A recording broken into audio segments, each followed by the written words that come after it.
হাসরের ময়দানে আল্লাহ তাআলা যখন ফেরেশতাদের মাধ্যমে আগুনের শিকল দিয়ে টেনে জাহান্নামকে হাসরের মাঠে এনে দাঁড় করাবে, মনে করেন এখানে আইনা রাখবে, আমরা সবাই তাকাবো, এরকম হাসরের মাঠে যখন জাহান্নামকে আনা হবে, এই জাহান্নামের দিকে এক নজর তাকাইয়া হাসরের ময়দানের সমস্ত নাফরমান পাপী বেঈমান আবারও বলবে আল্লাহর কাছে, রব্বানা আখিরনা ইলা আজালিন করিব,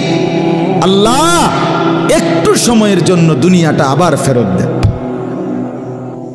হায়াত আবার ফেরত, সময়গুলো আরেকবার দেন, আরেকটু সময় দেন, নজিব দাওয়াতাক,